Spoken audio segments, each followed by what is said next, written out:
أعوذ بالله من الشيطان الرجيم بسم الله الرحمن الرحيم سورة أنزلناها وفرجناها وأنزلنا فيها آيات بينات لعلكم تذكرون سورة یہ ایک سورت ہے انزلناها جسے ہم نے نازل کیا وفرجناها اور اس کے احکام کو لوگوں پر فرض کر دیا وَأَنزَلْنَا اور ہم نے نازل کیا فیہا اس میں آیات بینات واضح آیات لعلکم تذکرون تاکہ تم نصیحت حاصل کرو، سبق حاصل کرو۔ یہ ایک ایسی صورت ہے جس کو ہم نے نازل کیا، اس کے احکام کو لوگوں پر فرض کیا، اس میں واضح آیات نازل فرمائیں تاکہ تم سبق حاصل کرو۔ اس صورت کے پس منظر کی طرف جاتے ہیں کہ اس صورت کو رب العالمین نے کن حالات میں نازل کیا تھا۔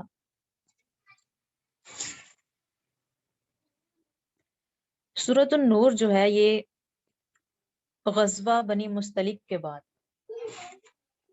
6 ہجری میں نازل ہوئی تھی، اور یہ غزوہ بنی مستلق جو ہے یہ غزوہ احزاب کے بعد کا ہے۔ غزوہ احزاب 5 ہجری میں ہوا تھا اور اسی کو غزوہ خندق بھی کہتے ہیں، تو یہ غزوہ احزاب یا خندق کے بعد یعنی 6 ہجری میں یہ سورت نازل ہوئی تھی۔ غزوہ خندق کے موقع پر جو اس سے پیچھے یعنی 5 ہجری میں جو غزوہ ہوا تھا اس میں اتحادی کافروں کا لشکر یعنی سارے کافر جو تھے وہ متحد ہو کر آ گئے تھے۔ یہ تقریباً 10,000 کے لگ بھگ یہ لشکر تھا۔ یہ سارا لشکر جو تھا یہ مدینہ پر چڑھائی کر آیا تھا۔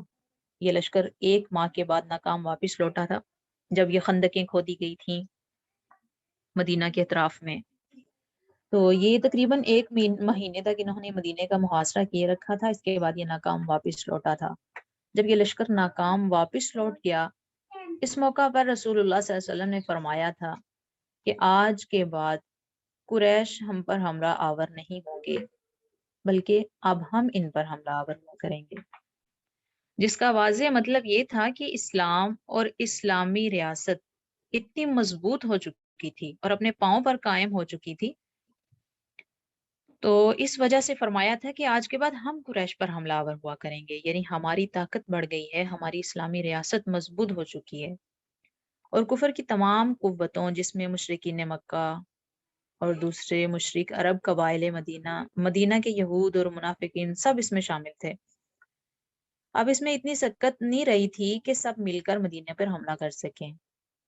میدان جنگ میں مات کھانے کے بعد پھر ان لوگوں نے یہ حربہ استعمال کیا کہ جس طرح بھی ہو سکے اسلام اور مسلمانوں کو بدنام کر کے ان میں پھوٹ ڈال کر ان کی طاقت کو کمزور کیا جائے،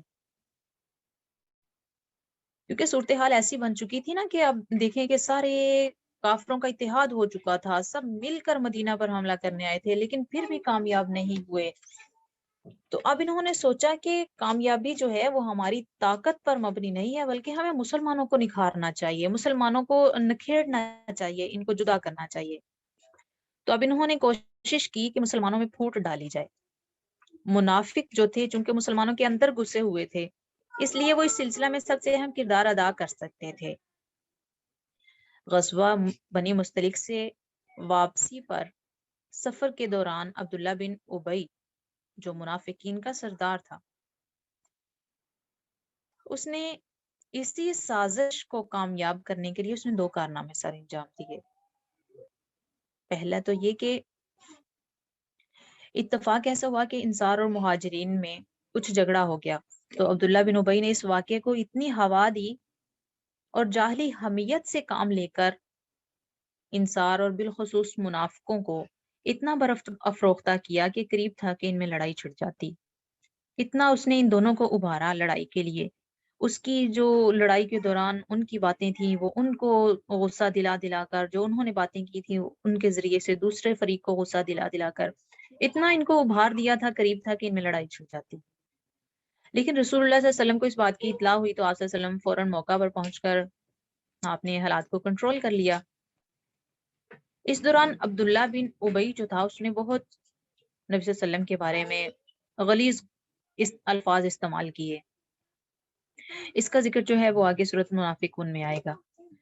تو یہ ہوا تھا کہ اس نے پھوٹ ڈالنے کی کوشش کی تھی لیکن کامیاب نہیں ہوا. پھر اس نے دوسرا کارنامہ یہ انجام دیا تھا کہ سیدہ عائشہ رضی اللہ عنہا پر تہمت لگا دی تھی. یہ واقعہ افق کے نام سے مشہور ہے. اس واقعہ کا ان منافقوں نے اس قدر پروپیگنڈا کیا تھا کہ بعض مخلص مسلمان بھی اس پروپیگنڈا میں متاثر ہو گئے تھے. اس واقعہ کا تفصیلی ذکر تو اگلے رکوع میں انشاءاللہ آ رہا ہے، لیکن سردست آغاز میں یہ بتلانا مطلوب تھا کہ پورا مہینہ یہ افواہیں پھیلتی رہیں. منافق اس تہمت کو پھیلانے میں ایڑی چوٹی کا زور لگا رہے تھے. اتفاق کی بات یہ تھی کہ وحی بھی نازل نہیں ہو رہی تھی. رسول اللہ صلی اللہ علیہ وسلم پورا ایک مہینہ تک پریشان رہے. ایک ماہ بعد پھر اللہ نے یہ سورہ نور نازل فرمائی جس میں سیدہ عائشہ رضی اللہ عنہا کی اللہ نے واضح الفاظ میں بریت نازل کی کہ سیدہ عائشہ رضی اللہ عنہا جو ہیں اس بہتان سے بری ہیں. تو اللہ نے سیدہ عائشہ کی بریت میں یہ صورت نازل کی اور اس صورت کے اندر اور بھی بہت سے ایسے احکام نازل کیے جو مسلمانوں کی معاشرتی زندگی کے لیے نہایت مفید تھے. ان معاشرتی خرابیوں کا سدباب کر دیا. وہ اللہ نے قوانین بتا دیے جس سے انسان اپنی معاشرتی زندگی میں امن سے رہ سکتا ہے، جس سے یہ تہمت لگانا اور یہ پاک دامن عورتوں کے بارے میں برا بھلا کہنا، ان کو دنیا میں نشر کرنا، یہ ساری چیزوں کا اللہ نے سدباب کر دیا. ان گناہ گاروں کی حد بتا دی کہ اگر کوئی پاک دامن عورتوں پر تہمت لگاتا ہے تو قذف کی حد یہ ہے، تہمت لگانے کی اس کو حد لگائی جائے. اگر کوئی برے فعل کا، اس زناکاری کا ارتکاب کرتا ہے تو اس پر یہ حد لگائی جائے. اس میں اللہ تعالیٰ نے پھر قوانین بتا دیے اور ایسے قوانین بتائے کہ جس سے ہمارا معاشرہ جو ہے، اگر اسلامی معاشرہ ہو، ان قوانین کو نافذ کرے تو واقعی ہی ایک اسلامی ماحول بن جائے ہمارے معاشرے میں. تو اس صورت کی پہلی آیت میں ہم دیکھتے ہیں کہ اللہ نے اس صورت کا آغاز کیسے کیا. انداز کو دیکھیے کہ اللہ نے یہاں پر کوئی تمہید نہیں باندھی، بلکہ تمہید کے بغیر ہی اللہ نے سرزنش کے الفاظ ہی نازل کیے. کیسے الفاظ تھے کہ انزلناہا، ہم نے اس کو نازل کیا ہے، وفرضناہا، ہم نے اس کو فرض کیا ہے، وانزلنا فیہا آیات.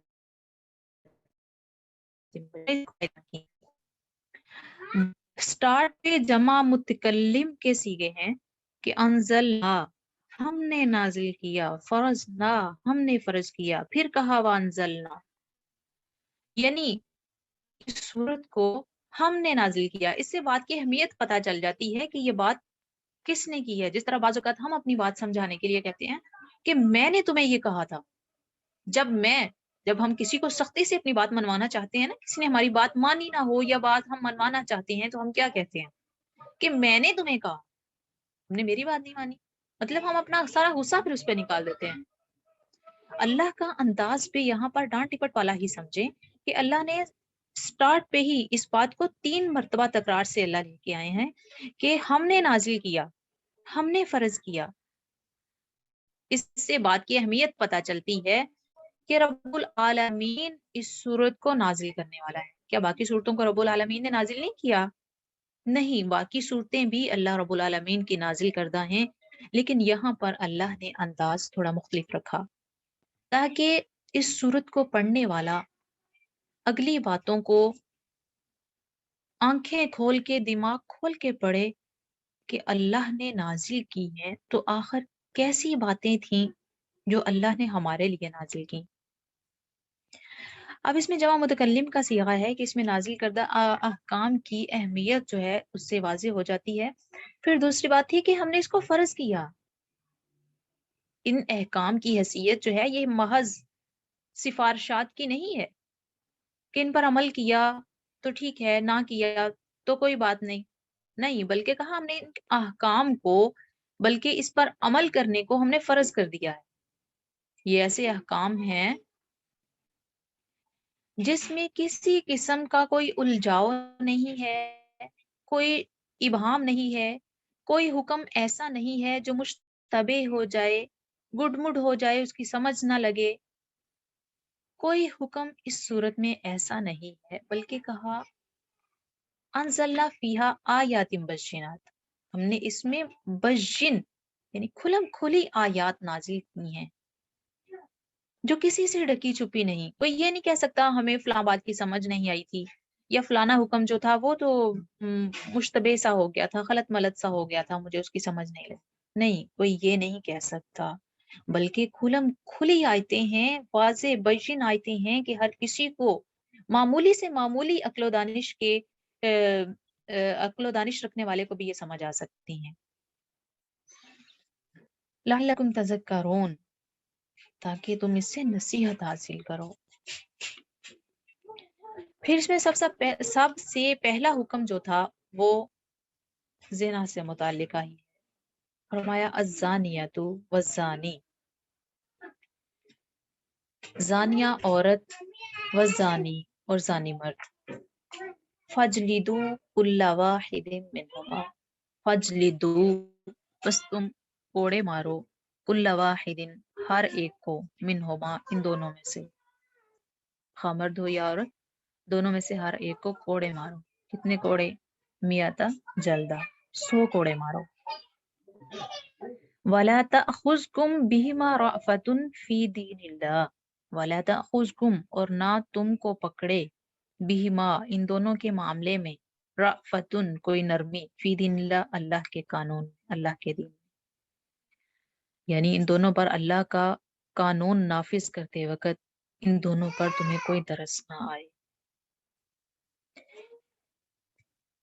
زنا کی سزا سے متعلق پہلا حکم جو تھا وہ سورۃ نساء میں نازل ہوا تھا۔ اس کا ترجمہ یہ ہے کہ تم میں سے جو عورتیں بدکاری کے مرتکب ہوں، جو عورتیں بدکاری کی مرتکب ہوں، ان پر 4 مردوں کی گواہی لائیں۔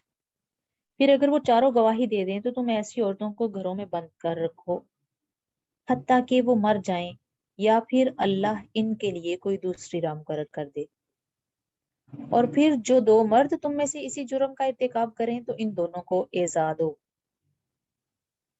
ان آیات سے درج ذیل نتائج سامنے آتے ہیں۔ نمبر 1 کہ مرد اور عورت دونوں کے لیے ابتدائی سزا جو تھی وہ ان کو ایذا پہنچانا تھا، ان کو تکلیف پہنچانا تھا، جس میں لعنت، ملامت اور مار پیٹ سب کچھ شامل ہے۔ البتہ عورتوں کے لیے یہ اضافی سزا تھی کہ ساری زندگی بھی نظر بند رکھا جائے۔ نمبر 2 ایسی حکم جو تھا عارضی تھا اور تا حکم ثانی تھا، یعنی دوسرے حکم کے آنے تک یہ حکم۔ نمبر 3 یہ ہے کہ یہ سزا یہ حکومت یعنی لوگ خود پہنچا سکتے تھے۔ 6 ہجری میں واقعہ افق پیش آیا، جس کے نتیجے میں 6 ہجری کے آخر میں سورہ نور میں یہ سزا مقرر کی گئی جو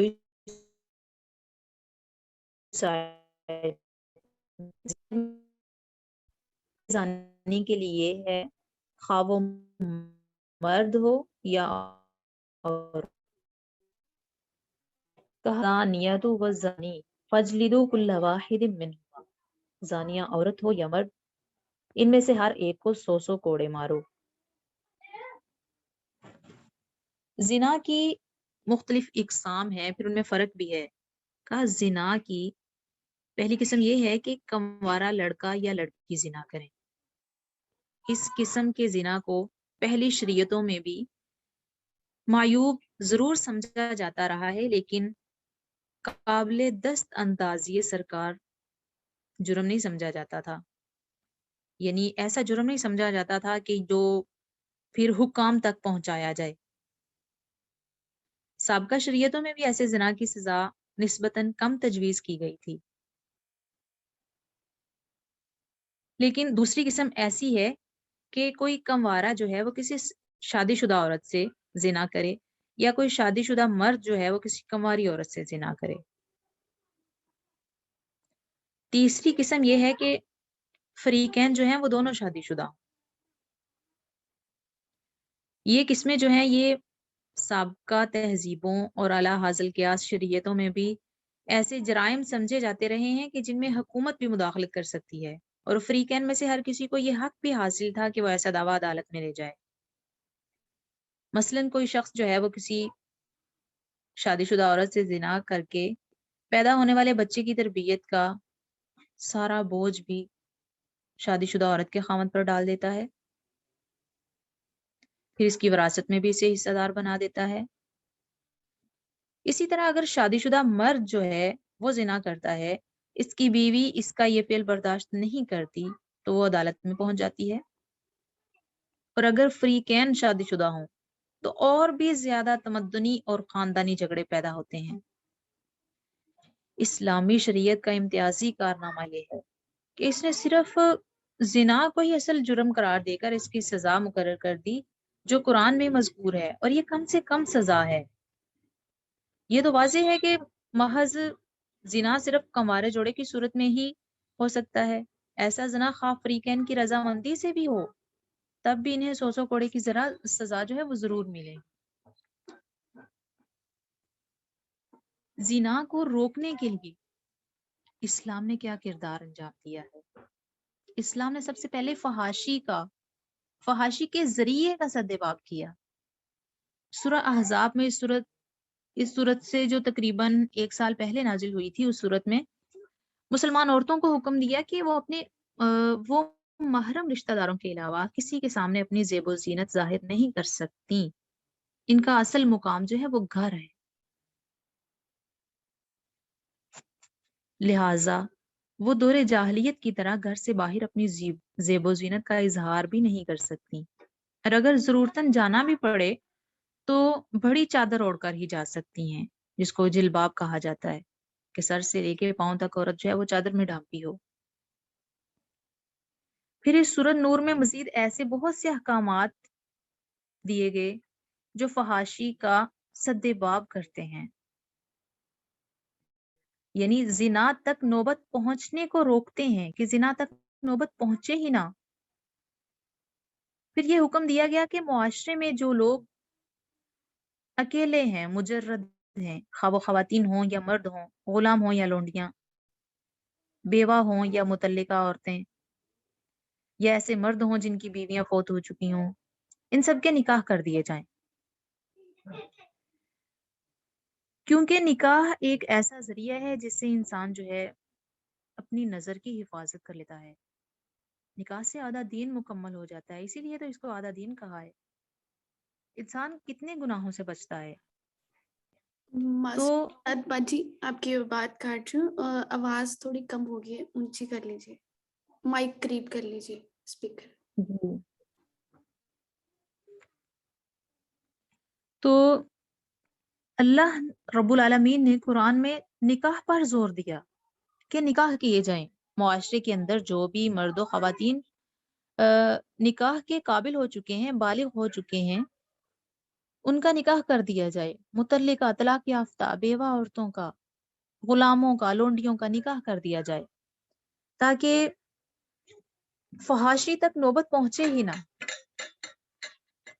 پھر نکاح کے سلسلے میں انہیں ساری سہولتیں بھی دی گئیں، نکاح کو آسان بنایا گیا۔ اس کے باوجود بھی جو لوگ مہر کی رقم یا بیوی کے نان و نفقہ کی بھی طاقت نہیں رکھتے، انہیں پاک دامن رہنے اور روزہ رکھنے کی ہدایات بھی دی گئیں۔ تو یعنی یہ اسلام ایسا دین ہے جو ان تمام فحاشی کے تمام ذرائع کا سدباب کرتا ہے کہ تمام ذریعے جو ہیں فحاشی کے وہ بند ہی ہو جائیں، وہاں تک نوبت پہنچے ہی نہ۔ اللہ رب العالمین نے ایسے لوگوں کی سزا جو فحاشی کا ارتکاب کرتے ہیں ایسے لوگوں کی سزا وہی رہنے دی جو شریعت موسوی میں بھی موجود تھی. موسیٰ علیہ السلام کی شریعت میں بھی یہی تھی. تو اللہ کا فرمان ہے کہ فابی ہدا مقتدی، کہ ان کے راہ کی پیروی کرو. یعنی جو سابقہ شریعتوں کے احکام ہیں، بعض احکام ایسے ہیں جو ہماری شریعت میں بھی وہی جاری ہیں جو پہلی شریعتوں میں تھے. سابقہ شریعتوں کے ایسے احکام جن کے متعلق کتاب و سنت میں کسی قسم کا کوئی انکار نہیں، وہ ہماری شریعت کا حصہ بھی ہیں.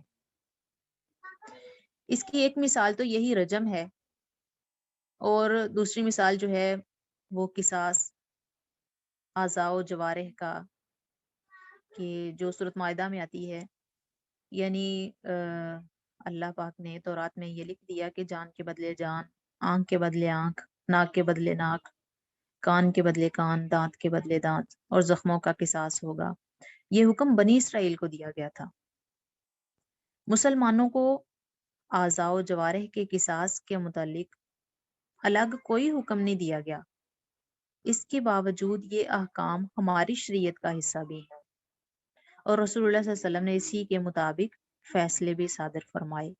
یعنی یہ قصاص والا معاملہ بھی پہلی شریعتوں میں بھی تھا اور ہماری شریعت میں بھی، اور اسی طرح یہ زنا کی، رجم کی جو سزا ہے یہ پہلی شریعتوں میں بھی تھی، ہماری شریعت میں بھی اسی طرح ہے.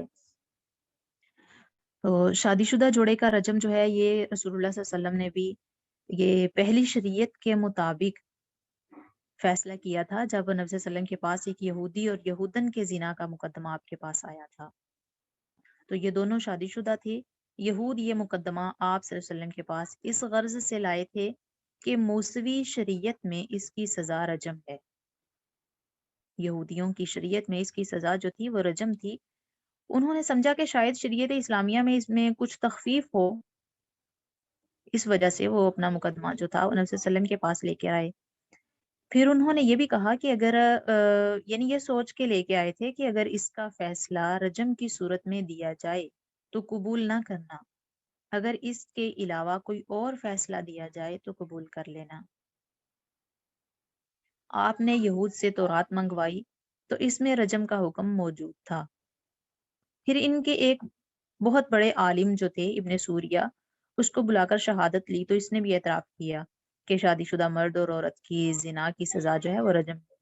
چنانچہ آپ نے دونوں کے رجم کا فیصلہ دے دیا اور فرمایا کہ یا اللہ، میں نے تیرے ایک ایسے حکم کو زندہ کیا ہے جسے ان لوگوں نے مردہ یعنی متروک العمل بنا دیا تھا، مردہ کر دیا تھا، چھوڑ دیا تھا اس حکم کو. تو مطلب یہ کہ یہودی اور یہودن کا فیصلہ بھی کس طرح ہوا؟ ہماری شریعت کے مطابق، کیونکہ ہماری شریعت میں بھی وہی حکم تھا جو موسیٰ کی شریعت میں تھا. تو اب ہم دیکھتے ہیں کہ رجم کی آیت جو ہے وہ تو منسوخ ہو چکی ہے. شادی شدہ جوڑے کو رجم کیا جاتا ہے.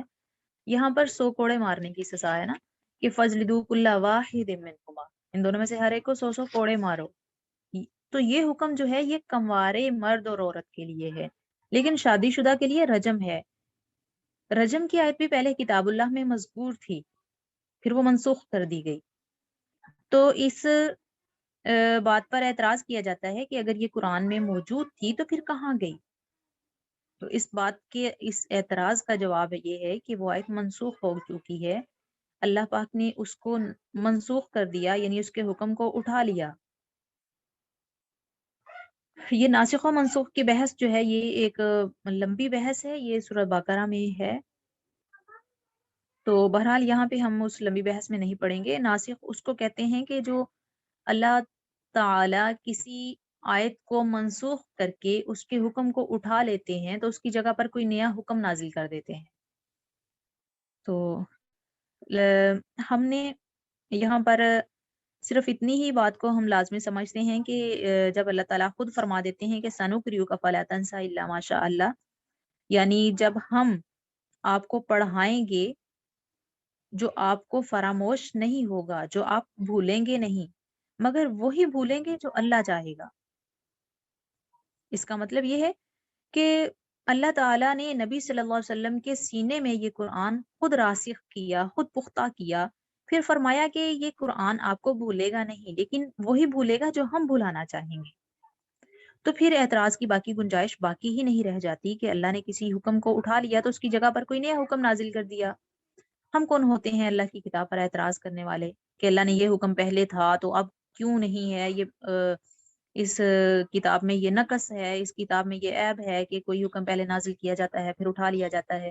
بعض اعتراض کرنے والے جو ہے نا اس بات پر اعتراض کرتے ہیں، لیکن اس اعتراض کا بہترین جواب یہی ہے، سنوکریو کا فلا تنسا، اللہ پاک کا خود ارشاد ہے۔ پھر دوسرا اعتراض یہ کیا جاتا ہے کہ یہ آیت منسوخ التلاوت ہے، یعنی اس آیت کا اگر حکم باقی ہے، رجم والی آیت کا جو پہلے اللہ کی کتاب میں تھی، تو اعتراض یہ کرتے ہیں بعض اعتراض کرنے والے کہ اگر یہ اللہ کی کتاب میں آیت تھی اور اس کا یعنی اس پر عمل بھی کروایا جاتا ہے تو پھر اس کی تلاوت کیوں نہیں کی جاتی؟ وہ آیت ہے کیوں نہیں؟ اس کا حکم باقی کیسے رہ گیا ہے؟ تو اس کا جواب یہ ہے کہ اس حکم کو باقی رکھنے کا ذریعہ جو ہے یہ منسوخ التلاوت آیت نہیں ہے، بلکہ اس حکم کی بقا کی دوسری 3 وجوہ ہیں۔ اس حکم کو باقی رکھنے کی اور بھی کئی وجوہات ہیں۔ ایک یہ ہے کہ تورات کا یہ حکم شریعت محمدیہ میں بھی بدستور باقی رکھا گیا ہے۔ دوسری وجہ وہ متواتر احادیث ہیں جن میں یہ ذکر کیا گیا ہے کہ 3 صورتوں کے علاوہ کسی کو جان سے مار ڈالنا حرام ہے۔ نمبر 1، شادی شدہ زانی یا زانیہ، اس کو سنسار کر کے مار ڈالنا بطور قصاص کے، بطور قصاص، اور مرتد کو قتل کرنا۔ یہ 3 صورتیں ہیں کہ جن صورتوں میں قتل کرنا جائز ہے، اور وہ بھی حکومت کا کام ہے، عوام کا نہیں۔ اس کے علاوہ اس حکم رجم کو باقی رکھنے کا ذریعہ وہ واقعات ہیں جن پر آپ صلی اللہ علیہ وسلم نے رجم کی سزا سنائی تھی۔ یعنی ہمیں پتہ چلتا ہے کہ رجم کا حکم باقی ہے، رجم کا حکم نہیں اٹھایا گیا۔ آیت اگرچہ اٹھا لی گئی ہے لیکن اس کا حکم ابھی بھی باقی ہے۔ وہ ہمیں نبی صلی اللہ علیہ وسلم کے زمانے میں جن لوگوں کو رجم کیا گیا اس سے بھی ہمیں پتہ چلتا ہے، اور باقی اس حدیث سے بھی کہ جس میں 3 لوگوں کو حق کے ساتھ قتل کرنا جائز ہے، ان میں بھی ایک شادی شدہ زانی اور زانیہ کا سنسار کرنا ہے۔ اور تیسری وجہ یہ ہے کہ تورات میں بھی یہ حکم باقی ہے، اسی طرح ہماری شریعت میں بھی یہ باقی رکھا گیا۔ تو اس مقام پر یہ بات بھی واضح ہو جاتی ہے کہ کوئی حدیث یا سنت نبوی جب صحیح ثابت ہو جائے تو وہ بالکل اسی طرح اتباع کے لائق ہوتی ہے، اسی طرح اس پر عمل کرنا واجب ہوتا ہے جس طرح قرآنی احکام واجب الاتباع ہیں۔ اگر اس کلیہ سے انحراف کیا جائے تو قرآن کے احکام پر عمل ہو ہی نہیں سکتا۔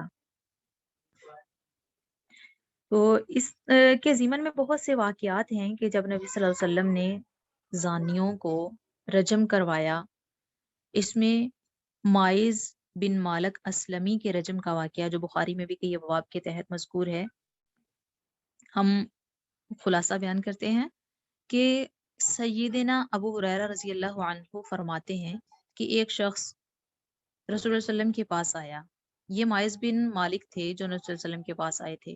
اس وقت آپ صلی اللہ علیہ وسلم مسجد میں تھے۔ اس نے آپ کو آواز دی اور کہنے لگا، یا رسول اللہ صلی اللہ علیہ وسلم، میں نے زنا کیا ہے۔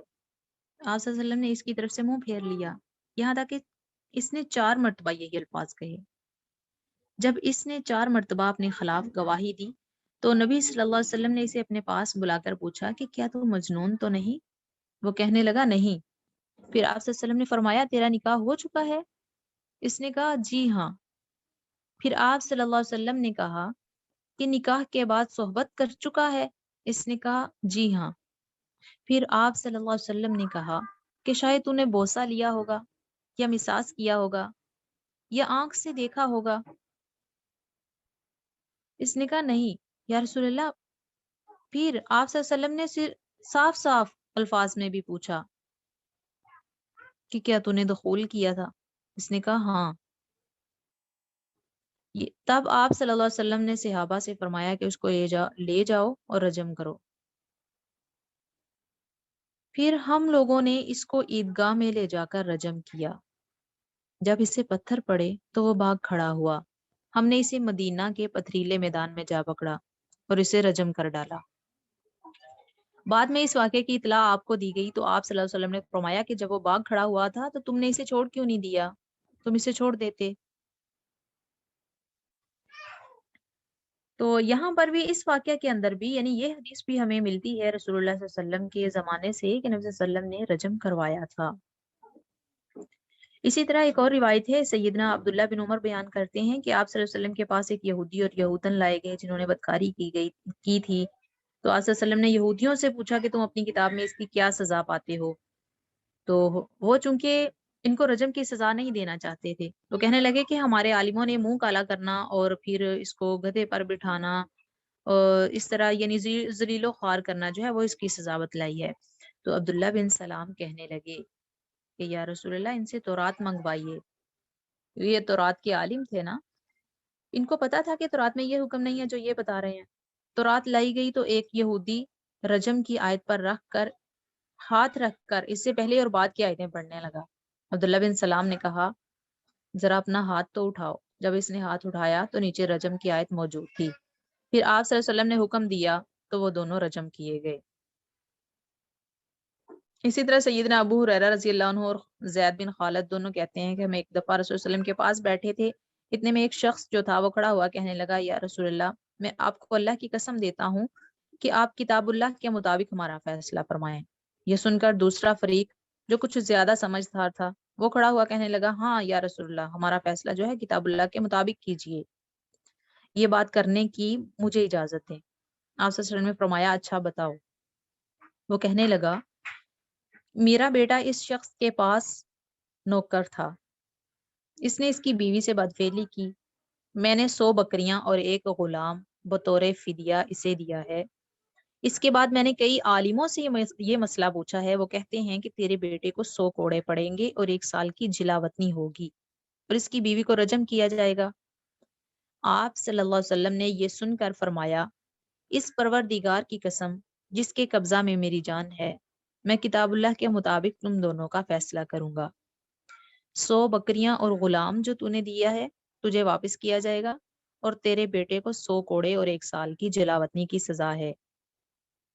اور اے انیس تو کل صبح اس کی بیوی کے پاس جا کر پوچھ، اگر وہ اقرار کرے تو اسے رجم کر دینا۔